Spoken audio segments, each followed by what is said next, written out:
கன்னிராசியை பொறுத்த வரைக்கும் பார்த்தீங்கன்னா, நம்ம 5 மற்றும் 6க்கு அதிபன் சனி பகவான். பூர்வ புண்ணியஸ்தானம், புத்திரஸ்தானம் அதுக்கும் அவன் தான் அதிபன். அதே மாரி 6ஆம் பாவம், ருணரோக சத்ருஸ்தானம் அதுக்கும் அவன் தான் அதிபன். அவன் வந்து பார்த்தீங்கன்னா, இப்ப கும்பத்துலேருந்து மீனத்துக்கு பயிற்சி ஆகியிருக்கான். மீனத்தில் பயிற்சி ஆகியிருக்க சனி, கன்னிக்கு வந்து பார்த்தீங்கன்னா 7ஆம் பாவம். ஆக சனி வந்து பார்த்தீங்கன்னா, கண்டக சனியா வராரு.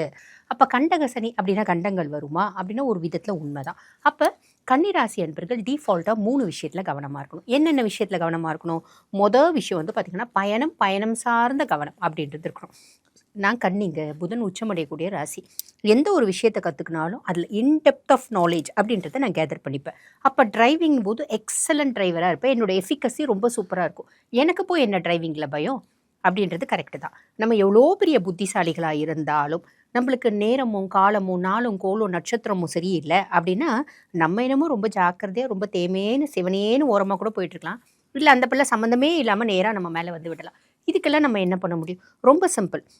எனக்கு இருக்க இன்பில்ட்டாக இருக்கக்கூடிய நாலேஜை எங்கேயோ ஒரு வண்டி தடுமாறி வருது அப்படின்னா கூட நான் ஓரமாக நிறுத்திட்டு கம்முன்னு இறங்கி நின்றுட்டோம் அப்படின்னு வச்சுக்கோங்களேன். நேராக வந்து அந்த பிள்ளை பிளாட்ஃபார்ம்லையான இடிக்கட்டும் எங்கன்னா இடிக்கட்டும், நமக்கு பிரச்சனை இல்லை அப்படின்ற மாதிரி ஒதுங்கிடலாம். நம்ம புத்திசாலியாக இருந்தாலும் ரோட்டில் நிறைய எடிட்ஸ் இருக்காங்க, அதையும் நம்ம பார்க்கணும் இல்லைங்களா? ஸோ இதில் கவனமாக இருக்கணும். 2வது ஆரோக்கியம் சார்ந்த கவனம் அப்படின்றது வேணும். இந்த காலகட்டம் கன்னிராசி அன்பர்கள் அவங்களுக்கு ஆல்ரெடி இதுக்கு முன்னாடி நிறைய டிஸார்டர்ஸ் இருக்குது, டயபெட்டிக் இருக்குது, பிபி இருக்குது அப்படின்னா அதில் ஃப்ளக்சுவேஷன்ஸ் வரதுக்கான வாய்ப்பு உண்டு. இது வரைக்கும் எனக்கு எந்த நோயும் இல்லைம்மா. இந்த காலகட்டம் நிறைய பேருக்கு எலும்பு சார்ந்த பிரச்சனைகள் அப்படின்றது வரதுக்கான வாய்ப்பு உண்டு. ஆக ஆரோக்கியத்துக்கு கவனம். சின்ன சின்ன ஹெல்த் இஷ்யூஸ் இருக்குது அப்படின்னா உடனே போய் டாக்டரை பார்க்கணும். டாக்டரை பார்த்து டாக்டர் ஒன்று சொன்னால் நாளை ஃபாலோ பண்ணுவாங்க. ஓகேங்களா? அதில் எந்த டவுட்டும் கிடையாது.